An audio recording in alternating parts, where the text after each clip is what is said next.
Good morning, good afternoon, good evening, जो भी जब भी जहां से मुझे सुन रहा है भाई लोग, बस ध्यान से सुनना।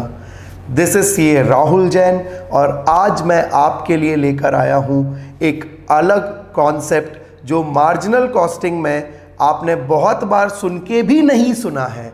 Sir what do you want to say? आप इसको पढ़ रहे होगे concept of break even point, लेकिन मुझे आपको ब्रेक इवन पॉइंट में भी तीन अलग अलग चीजें हैं। ब्रेक इवन पॉइंट सिंपल वाला, कैश ब्रेक इवन, और आज की क्लास का hero that is multi product break even point. और ज़्यादातर एग्जाम में आजकल ये वाला कॉन्सेप्ट पूछा जा रहा है और 4 से 8 मार्क्स में पूछा जा रहा है, और हम इन दो पर तो फोकस कर रहे हैं, पर इस वाले कॉन्सेप्ट को ज़्यादातर बच्चे इग्नोर करके जा रहे हैं, जिसके कारण से एग्ज़ाम में हमें जो कॉस्ट में मार्क्स आने चाहिए वो नहीं आ पा रहे हैं। तो चलिए बच्चों शुरू करते हैं ब्रेक इवन पॉइंट का कॉन्सेप्ट। मैं सबसे पहले सिंपल ब्रेक इवन आपको जल्दी बता दूंगा, क्योंकि वो हमारे लिए, वो आपने ऑलरेडी भी कई लोगों से सुना होगा। कैश ब्रेक इवन बताऊंगा और उसके बाद हम लास्ट में डिस्कस करेंगे जो हमारा आज का हीरो लेक्चर है, that is multi product break even point, जो एक हिडन जैम है, एग्जाम में पूछा जा रहा है और बच्चों से नहीं बन रहा है क्योंकि कॉन्सेप्चुअल क्लैरिटी नहीं है। चलिए आज के बाद आपको ऐसा कुछ भी नहीं बोलना पड़ेगा। लेट्स फोकस बच्चों। पहले बात करता हूं मैं बिल्कुल सिंपल ब्रेक इवन पॉइंट की। सिंपल ब्रेक इवन पॉइंट किसे बोला जाता है? बहुत सिंपल सी बात है बच्चों। ब्रेक इवन पॉइंट का मतलब है वो सेल्स जहां पर मेरा टोटल कॉस्ट और मेरा सेल्स जो है वो इक्वल हो जाए। दैट इज वो सिचुएशन जहां ना ही ऑर्गेनाइजेशन को कोई प्रॉफिट है और ना ही ऑर्गेनाइजेशन को कोई लॉस है। दैट इज जीरो प्रॉफिट या लॉस वाली सिचुएशन। राइट बच्चों, हर एक बिजनेसमैन, हर एक मैन्युफैक्चरर ये जानना चाहेगा कि उसका ब्रेक इवन क्या है। क्यों? उसे अगर पहले से मालूम होगा कि भाई इतनी यूनिट्स तो कम से कम बेचना ही है, तब जाके हम जीरो पे आएंगे। इससे कम यूनिट बेचेंगे तो धंधे से लॉस होगा और इससे ज्यादा यूनिट बेचेंगे तो धंधे से प्रॉफिट होगा। हर बिजनेसमैन को ये इंफॉर्मेशन होनी जरूरी है। तो कैसे वो अपना ब्रेक इवन पॉइंट निकाले? तो हम मार्जिनल कॉस्टिंग में ब्रेक इवन पॉइंट कैसे निकालते हैं जरा जल्दी से देखते हैं। आप सबको मालूम है मार्जिनल कॉस्ट शीट कैसे बनती है? सेल्स में से वेरिएबल कॉस्ट माइनस होता है तो मिल जाता है कंट्रीब्यूशन। कंट्रीब्यूशन में से फिक्स्ड कॉस्ट माइनस होता है तो मिल जाता है प्रॉफिट या लॉस। राइट बच्चों? Yes sir. Now see, suppose मेरा सेल्स अभी है 10,000 यूनिट्स का और एक यूनिट में बेचता हूं 20 रुपए में, so my total sales is 2 lakh rupees right now. उन 10,000 यूनिट का वेरिएबल कॉस्ट है suppose right now 15 rupees, so मेरा टोटल वेरिएबल कॉस्ट हो जाएगा 1,50,000। Now what will be my contribution? 2 lakh sale, 1.5 lakh variable cost, तो मेरा कॉन्ट्रीब्यूशन हो जाएगा बच्चों 50,000 रुपया। पर यूनिट कंट्रीब्यूशन भी निकाल सकते हैं, पर यूनिट कंट्रीब्यूशन हो जाएगा 5 रुपया। इसमें से सपोज मेरा फिक्स्ड कॉस्ट, अब फिक्स्ड कॉस्ट कभी भी पर यूनिट नहीं होता क्योंकि फिक्स्ड कॉस्ट पर यूनिट लगता ही नहीं है। फैक्ट्री रेंट पर ले ली तो रेंट महीने का देना पड़ेगा। 1 यूनिट बनाओ, 100 यूनिट बनाओ, 1000 यूनिट बनाओ, लाख यूनिट बनाओ, रेंट पूरा ही देना पड़ेगा। तो फिक्स्ड कॉस्ट जो होती है वो पर यूनिट नहीं होती, वेरिएबल कॉस्ट जो होती है वो पर यूनिट होती है। राइट बच्चों? नाउ अब मान के चलिए मेरी बिजनेस में अभी फिलहाल मेरी फिक्स्ड कॉस्ट 30,000 रुपए है, तो बताइए फिलहाल मैं कितने प्रॉफिट में हूं बच्चों? 20,000 के। क्यों? क्योंकि मेरी टोटल कॉस्ट कितनी है? 1,80,000, 1.5 लाख मेरा वेरिएबल कॉस्ट है और 30,000 मेरा फिक्स्ड कॉस्ट है। सो मेरा टोटल कॉस्ट 180 है, सेल्स 2 लाख है, तो मैं 20,000 रुपए के राइट नाउ प्रॉफिट में हूं। पर बीइंग अ बिजनेसमैन मैं जानना चाहता हूं मेरा ब्रेक इवन पॉइंट, मेरा वो पॉइंट जहां ये जीरो हो, कितनी सेल्स पर ये जीरो होगा, कैसे जान पाएंगे? तो अब आप जरा ध्यान से देखिए बच्चों, अगर मेरा जितना भी कंट्रीब्यूशन है, अगर ये कंट्रीब्यूशन फिक्स्ड कॉस्ट के इक्वल होता सपोज, तो ये जीरो आता कि नहीं आता? फिर से सोचो मैंने जो बोला, अगर मेरा कंट्रीब्यूशन 30K होता, 30,000, तो मेरी फिक्स कॉस्ट भी कितनी होती? 30K, तो प्रॉफिट या लॉस कितना हो जाता? जीरो। इसका मतलब क्या मैं ऐसा बोल सकता हूं कि ब्रेक इवन पॉइंट पर जो कंट्रीब्यूशन होता है it is equals to fixed cost होता है? तो इसीलिए ब्रेक इवन पॉइंट का जो फॉर्मूला बनेगा वो बनेगा भी क्या पता है आपको? Fixed cost upon PV ratio. अब now fixed cost upon PV ratio, sir PV ratio क्या होता है? वैसे तो ये आपने मार्जिनल कॉस्टिंग में पढ़ा होगा, पर फिर भी बता देता हूं, कंट्रीब्यूशन अपॉन सेल्स इनटू 100। तो जो भी मेरा कंट्रीब्यूशन है upon sales into 100, what is the contribution बच्चों? Sir 50,000। What is the sales बच्चों? Sir 2 lakh into 100, how much? आप ही बता दो बच्चों। Sir 25%। This 25% is was PV ratio. Now जो भी आपकी फिक्स्ड कॉस्ट है, कितनी फिक्स्ड कॉस्ट है देखो जरा, sir 30,000। Fixed cost divide by PV ratio कर दीजिए बच्चों, you will get the break even sales. कितना आएगा ब्रेक इवन सेल्स? सर 1,20,000। सुन रहे हैं आप मेरी बात को? अब मैं क्या कहना चाह रहा हूं मालूम आपको, कि 1,20,000 रुपए का अगर तुम माल बेचोगे तो तुम्हें जीरो प्रॉफिट जीरो लॉस होगा। सुन रहे हैं आप मेरी बात को? सर 1,20,000 का माल बेचने पे जीरो प्रॉफिट लॉस होगा। Are you sure? Yes I am sure. Let's check भी कर लेते हैं भाई। अगर मेरी सेल्स है 1,20,000 और एक यूनिट में कितने की बेच रहा हूं? 20 रुपए की। तो इसका मतलब मैं टोटल कितनी यूनिट बेचूंगा? 6,000 यूनिट बेचूंगा। बहुत ही सिंपल सी बात है। आप वैसे भी सोच सकते हो, 1,20,000 सेल्स है और एक यूनिट है 20 रुपए की, तो टोटल कितने यूनिट बेचूंगा? 6,000। You can calculate. Variable cost बोलो पर यूनिट कितना था? तो वेरिएबल कॉस्ट था, अभी निकाला था 15 रुपया, तो माइनस कर दीजिए वेरिएबल कॉस्ट। तो बताइए कंट्रीब्यूशन हमको कितना मिल गया? हमारा कंट्रीब्यूशन आ गया सर 30,000 रुपया। पर यूनिट कंट्रीब्यूशन वही है 5 रुपया। राइट बच्चे? नाउ अब मुझे बताओ मेरी फिक्स्ड कॉस्ट कितनी थी? सर आपकी जो फिक्स्ड कॉस्ट थी वो भी थी 30,000 रुपया। अभी देखो फिक्स्ड कॉस्ट तो चेंज होती नहीं है, नंबर ऑफ यूनिट के चेंज होने से क्या चेंज होती है? वेरिएबल कॉस्ट, क्योंकि वो पर यूनिट होती है। लेकिन फिक्स कॉस्ट तो फिक्स है, तो वो तो चेंज होगी नहीं। तो आपकी फिक्स कॉस्ट कितनी है? 30 की 30,000। अब मुझे बताओ आपका नेट प्रॉफिट या लॉस कितना आया इस केस में? सर 0। बस इसीलिए हैंस प्रूव्ड कि 1,20,000 जो मेरा निकला है वो सही ब्रेक इवन पॉइंट निकला है। सुन रहे हैं आप मेरी बात को? This is how we will calculate break even sales. बिल्कुल सिंपल हो गया सर, ये तो fixed cost upon PV ratio. Right बच्चों? अच्छा, कभी कभी क्वेश्चन हमको ब्रेक इवन क्वांटिटी भी बोलता है। ये तो सेल्स था, अमाउंट में फिगर निकला 1,20,000 टोटल सेल्स निकली। अगर मुझे क्वांटिटी चाहिए तो क्या सर वो भी पॉसिबल है? एक रास्ता तो क्वांटिटी निकालने का मैंने ऊपर ही बता दिया था कि जो टोटल ब्रेक इवन सेल्स निकला उसे सेल्स प्राइस से डिवाइड कर दो। जो भी आपका ब्रेक इवन सेल्स है अगर उसे सेलिंग प्राइस से डिवाइड करोगे तो भी क्या मिल जाएगा? क्वांटिटी, यूनिट्स मिल जाएंगे। लेकिन एक और तरीका भी है जिससे आप ब्रेक इवन क्वांटिटी निकाल सकते हो। सर वो क्या तरीका है? सिंपल है, fixed cost upon PV ratio करने की जगह कर दीजिए contribution per unit. Fixed cost कितनी थी? 30,000। बताओ कंट्रीब्यूशन पर यूनिट कितना है? तो 20 रुपए सेल है, 15 वेरिएबल कॉस्ट है, तो पर यूनिट कंट्रीब्यूशन है 5 रुपया। डिवाइड कीजिए, बोलिए कितनी number of units I? Sir 6,000। क्या यही हमने निकाला था इनिशियली ब्रेक इवन क्वांटिटी? तो अगर आप डायरेक्टली ब्रेक इवन क्वांटिटी निकालना चाहते हैं एग्जाम में तो सीधे जाइएगा fixed cost upon contribution per unit. तो आपको क्या मिल जाएगा बच्चों? ब्रेक इवन क्वांटिटी मिल जाएगा। तो ब्रेक इवन सेल्स अमाउंट में चाहिए तो fixed cost upon PV ratio, और क्वांटिटी में चाहिए तो fixed cost upon contribution per unit. सुन रहे हैं आप मेरी बात को? तो चलो ये तो पहला कॉन्सेप्ट खत्म हो गया सर, आपने जो हमें समझा दिया बढ़िया हो गया। ये वाला तो आपने बहुत ही फास्ट बता दिया। Fixed cost upon PV ratio कर दो या फिर fixed cost upon contribution per unit कर दो, ब्रेक इवन पॉइंट निकल आएगा जहां पर मेरा प्रॉफिट लॉस कुछ भी नहीं है। सुन रहे हैं आप मेरी बात को? अब एक्चुअल में अगर आपको एक चीज और मैं नोटिस कराना चाहता हूं, मेरा मन हो रहा है तो मैं करा देता हूं नोटिस आपको। अगर आप नोटिस करोगे तो आपकी एक्चुअल सेल्स कितनी थी? 10,000 यूनिट थी ना? हाँ, तो मुझे बताओ आपका प्रॉफिट कितना होता है? 20,000 रुपए हुआ ना? हाँ, और मुझे बताओ आपका ब्रेक इवन कितना था? 6,000 था ना? हाँ सर, क्या बोलना चाह रहे हो? बताता हूं, देखना। एक्चुअल सेल्स कितनी है आपकी? 10,000 यूनिट। ब्रेक इवन सेल्स आपकी कितनी थी? 6,000 यूनिट। मतलब आप कितना ऊपर माल बेच रहे हो ब्रेक इवन से? Sir 4,000 unit. इसका मतलब ब्रेक इवन 6,000 यूनिट बेचने पे आपकी पूरी फिक्स्ड कॉस्ट वसूल हो गई होगी। समझना मैं जो बोल रहा हूं? क्योंकि यहां पर अब मेरा फिक्स कॉस्ट कुछ भी नहीं बचा, जितना भी फिक्स कॉस्ट था वो 6,000 यूनिट पे वसूल हो गया। तो इसके ऊपर आपने कितनी यूनिट बेची है सर? 4000 यूनिट। और एक यूनिट पे कितना कंट्रीब्यूशन है सर? 5 रुपया। तो कितना टोटल हो गया?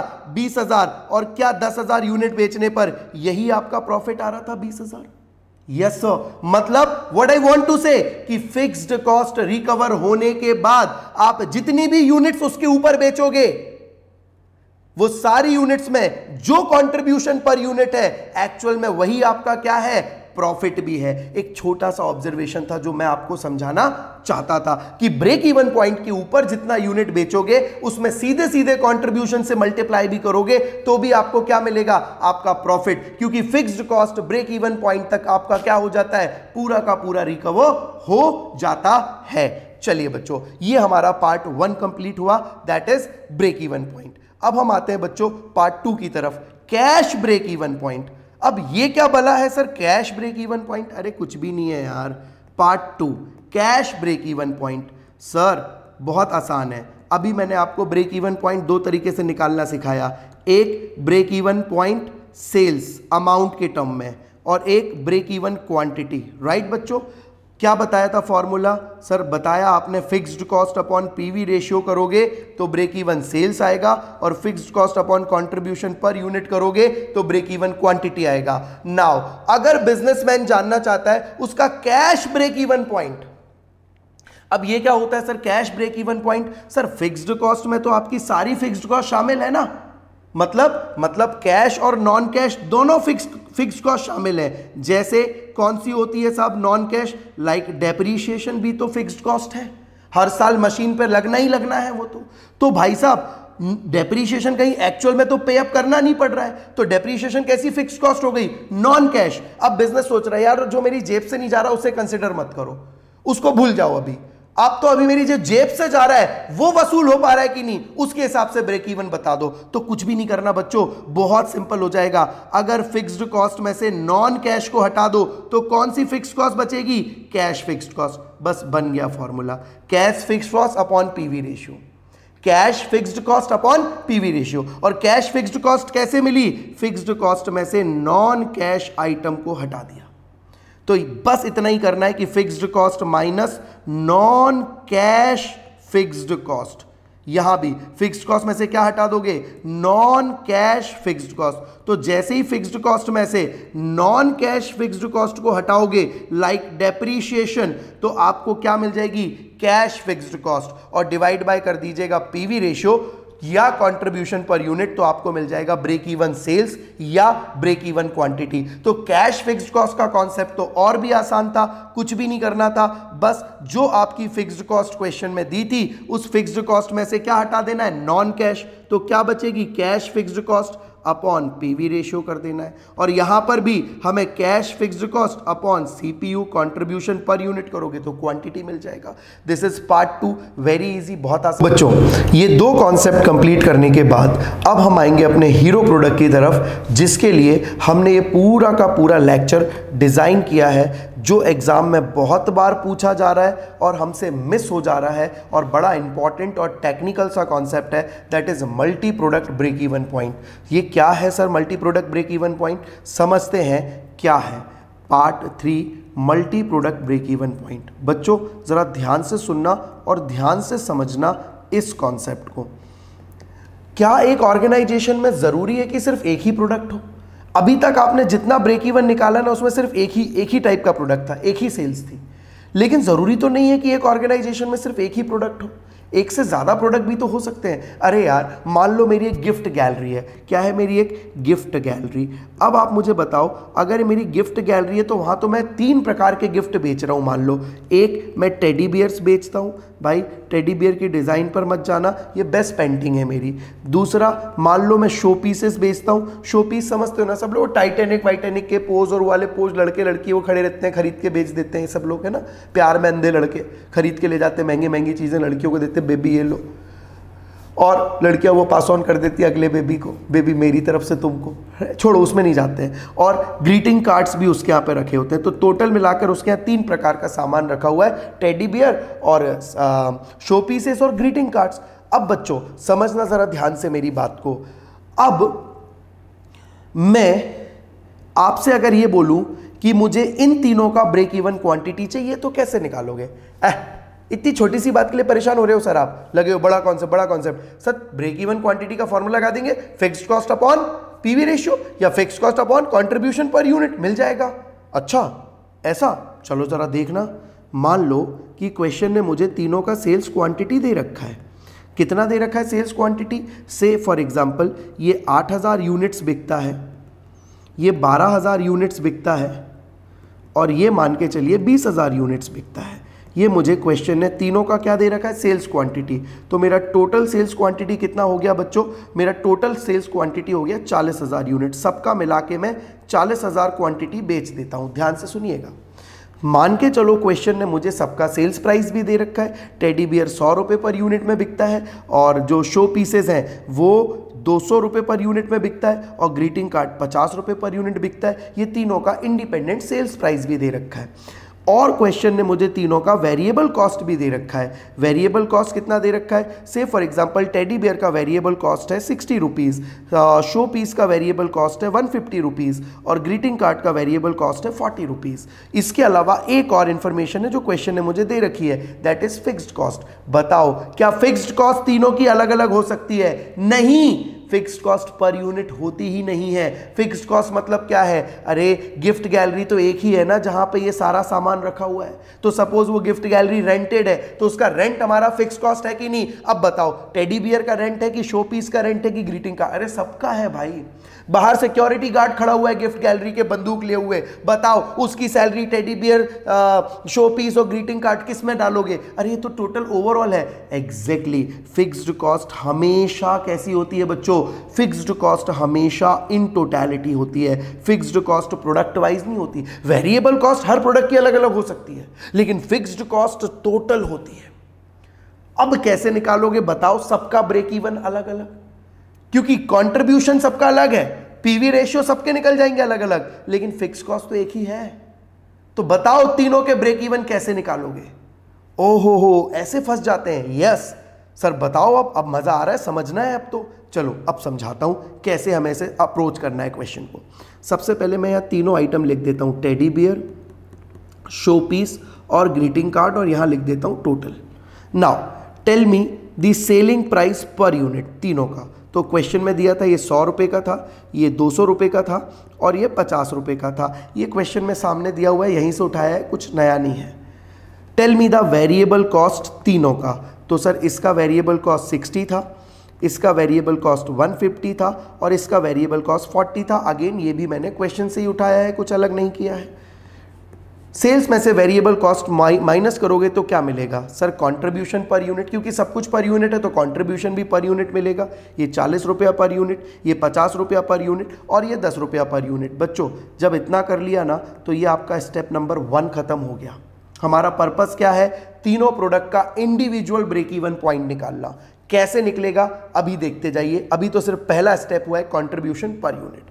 अब हमें आगे क्या करना है? दूसरी चीज आपको निकालनी है भाई लोगों, सेल्स मिक्स। क्या निकालना है आपको? Sales mix. सेल्स मिक्स का क्या मतलब है सर? ये क्या है? Sales quantity mix. I should say, I must say sales quantity mix निकालना है। कैसे निकालना है सर? क्योंकि ब्रेक इवन क्वांटिटी चाहिए अभी मुझे, तो मुझे सेल्स क्वांटिटी मिक्स निकालना है। सर ये क्या होता है क्वांटिटी मिक्स? ये तो क्वेश्चन में नहीं दिया है, तुमने नोटिस नहीं किया। अरे भाई तीनों की सेल्स क्वांटिटी कितनी है? 8000 इस टू 12000 इस टू 20000, यही है। इसी को ही निकाल दो। तो क्या रेशियो बना सर? 8 इस टू 12 इस टू 20, यही रेशियो बना ना। इसे और कर देते ईजी, तो ये आ जाएगा 2, ये आ जाएगा 3, 4 से कर दिया ना, 4 2 8, 4 3 12 और 4 5, तो 2:3, 2:3:5। ये क्या मिल गया? तीनों की क्वांटिटी किस रेशियो में? अगर टोटल 40,000 बिक रहा है तो ये किस रेशियो में बिक रहा है? 2:3:5 के रेशियो में बिक रहा है। 8000 वो बिक रहा है, 12 वो बिक रहा है, 20 ये बिक रहा है। तो क्वेश्चन से ही मुझे सेल्स मिक्स पता चल जाएगा, आपको दिमाग नहीं लगाना। आप क्वांटिटी का मिक्सिंग उठा लो तो मिल गया 2:3:5। ये आपका स्टेप नंबर 2 कंप्लीट हो गया बच्चे। सिंपल था। क्या किया इसमें आपने? सेल्स क्वांटिटी मिक्स निकाल लिया। अब हम किस पे आएंगे बच्चे? अब हम आएंगे हमारी अगली स्टेप पे, that is step number 3। Step 3 में पता आपको क्या करना है? जो आपने कॉन्ट्रीब्यूशन पर यूनिट निकाला है और जो आपने सेल्स मिक्स निकाला है, सेल्स क्वांटिटी मिक्स निकाला है उसे मल्टीप्लाई कर दीजिए और हमें इससे क्या मिलेगा, total proportionate contribution per unit मिलेगा। टोटल कैसे सर, कैसे करके दिखाओ, देखो 40 इंटू 2/10, 2/10, अरे ये टोटल मिला के 2:3:5 है तो टोटल कितना हुआ 2 + 3 + 5 10, तो 2/10 प्लस 50 इंटू 3/10 प्लस 10 इंटू 5/10। जब आप ये सॉल्व करोगे तो ये 8 आएगा, ये 15 आ जाएगा और ये 5 आ जाएगा, इनका टोटल कर दो तो ये आ गया 28। ये 28 क्या में निकला, ये आपने जो इंडिविजुअल कंट्रीब्यूशन था उसको सेल्स मिक्स के प्रोपोर्शन में बांट के टोटल प्रोपोर्शनेट कंट्रीब्यूशन निकाल लिया। ये थी मेरी बच्चों स्टेप नंबर 3। तो स्टेप 1 में क्या इंडिविजुअल कंट्रीब्यूशन पर यूनिट निकाला, स्टेप 2 में इंडिविजुअल सेल्स मिक्स निकाला क्वांटिटी का, स्टेप 3 में दोनों को मल्टीप्लाई करके total proportionate contribution per unit निकाला। अब क्या करने का सर, अब इसके बाद स्टेप नंबर 4 बहुत आसान है। क्या करेंगे पता है, स्टेप 4 में सिंपल आपको ब्रेक इवन क्वांटिटी मिलेगी, total break even quantity, individual नहीं टोटल। कैसे मिलेगी, आपकी जो टोटल फिक्स्ड कॉस्ट है उसको डिवाइड कर दीजिए जो आपने total proportionate contribution per unit निकाला है। बताइए टोटल फिक्स कॉस्ट कितनी है सर, क्वेश्चन में 5,60,000 ये दी है, ले लीजिए 5,60,000। बताइए प्रोपोर्शनेट टोटल कंट्रीब्यूशन जो अभी निकाला कितना था 28। बताइए आपकी ब्रेक इवन क्वांटिटी कितनी आ गई सर 20,000 यूनिट्स। यस, लेकिन this is the total break even quantity अभी भी, लेकिन काम पूरा नहीं हुआ। ये था मेरा स्टेप नंबर 4। इसमें मैंने क्या करा बच्चे, टोटल ब्रेक इवन क्वांटिटी निकल गई कि तीनों का मिला के प्रेजेंट सेल कितनी है 40,000 यूनिट। अगर 20,000 यूनिट भी तीनों की मिलाकर बेच रहे होते तो जीरो प्रॉफिट जीरो लॉस पे आ जाते, लेकिन मुझे तो टोटल चाहिए ही नहीं है, मुझे तो इंडिविजुअल एक एक की चाहिए। तो आखिरी स्टेप, अब पता है क्या करना है, जो टोटल ब्रेक इवन क्वांटिटी निकला है ना बच्चों, आप उस टोटल ब्रेक इवन क्वांटिटी को वापस से जो सेल्स मिक्स रेशियो आपका था उसी सेल्स मिक्स रेशियो में डिवाइड कर दीजिए। क्या था 2:3:5, तो इस 2:3:5 में बांटिए तो कितना आ जाएगा 20,000 इंटू 2/10, 20,000 इंटू 3/10 और 20,000 इंटू 5/10। तो the answer will be 4,000, 6,000 and 10,000। सो बच्चों ये आपको मिल गया आपके टेडी बियर का, आपके शो पीस का और आपके ग्रीटिंग कार्ड का इंडिविजुअल ब्रेक इवन पॉइंट। कितनी ब्रेक इवन क्वांटिटी है तो 4,000 टेडी बियर, 6,000 ये क्या बोलते हैं शो पीसेस और 10,000 ग्रीटिंग कार्ड, और तीनों मिलाकर टोटल 20,000 बेचोगे तो आपको नो प्रॉफिट नो लॉस पे आप रहोगे। सर प्रूफ करके दिखाओ, कैसे मान जाए आपकी बात, मत मानो प्रूफ ही कर देता हूं। चलो बताओ, इसको मल्टीप्लाई कर दोगे सेल्स प्राइस से, इसका सेल्स प्राइस कितना था 100 रुपया, इसका सेल्स प्राइस कितना था 200 रुपया, इसका सेल्स प्राइस कितना था 50 रुपया। इससे क्या मिलेगी टोटल सेल्स, तीनों की इंडिविजुअल टोटल सेल्स निकालो कितनी आ जाएगी, इसकी आ जाएगी 4 लाख, इसकी आ जाएगी 12 लाख और इसकी टोटल सेल्स आ जाएगी 5 लाख। राइट बच्चों, अब ये तो मिल गई टोटल। अब इस टोटल, इसका टोटल भी लिख दूं क्या यहाँ पे, 4, 12, 16, 5, 21 लाख मेरी टोटल सेल्स हो गई। नाउ अब वेरिएबल कॉस्ट को माइनस कीजिए, तो वेरिएबल कॉस्ट कितनी थी पर यूनिट, आपको नजर आ रही थी यहां पर लिखी हुई है 60 रुपया, 150 रुपया और 40 रुपया। तो मैं सीधे सीधे यहां पर लिख रहा हूं 4,000 यूनिट इंटू 60 रुपया, 6,000 यूनिट इंटू इसकी वेरिएबल कॉस्ट कितनी थी 150 रुपया, और 10,000 यूनिट इंटू इसकी वेरिएबल कॉस्ट कितनी थी 40 रुपया। तो टोटल वेरिएबल कॉस्ट कितनी आ जाएगी सर, यहां आ जाएगी 2,40,000। यहां पर आ जाएगी वेरिएबल कॉस्ट आपकी सर 9 लाख, और यहां पर आपकी वेरिएबल कॉस्ट आ जाएगी सर 4 लाख। बिल्कुल ठीक है। अब भी वेरिएबल कॉस्ट को माइनस करोगे तो क्या मिलेगा सर, कंट्रीब्यूशन। निकालिए कितना सर 1,60,000, इसमें से ये माइनस कर दिया सर, 12 लाख में से ये गया तो सर 3 लाख यहाँ कंट्रीब्यूशन मिला, और सर 5 लाख में से 4 लाख गया तो सर 1 लाख यहाँ कंट्रीब्यूशन मिला। चलो ज़रा टोटल करना, तीनों का कंट्रीब्यूशन मिलाकर कितना आया सर 5,60,000। अब मुझे बताना मेरी फिक्स्ड कॉस्ट कितनी थी? सर फिक्स्ड कॉस्ट थी 5,60,000। तो जैसे ही कंट्रीब्यूशन में से फिक्स्ड कॉस्ट माइनस करोगे तो क्या मिलेगा? प्रॉफिट या लॉस। और प्रॉफिट या लॉस कितना आ जाएगा? 0। इसका मतलब जो मैंने ब्रेक इवन क्वांटिटी निकाला वो बिल्कुल सही है, क्योंकि ब्रेक इवन क्वांटिटी ही वो यूनिट्स होती हैं जहां पर नो प्रॉफिट नो लॉस का सिचुएशन बनता है। सुन रहे हैं आप बच्चों मेरी बात को? तो this is how we should calculate break even quantity. अगर मेरे पास में क्वेश्चन ने क्या दे रखा हो, different sales mix, different product दे रखे हो और फिक्स्ड कॉस्ट एक ही है, तो कैसे अलग अलग ब्रेक इवन क्वांटिटी निकालेंगे, ये पूरा स्टेप वाइज मैंने आपको समझाया बच्चों।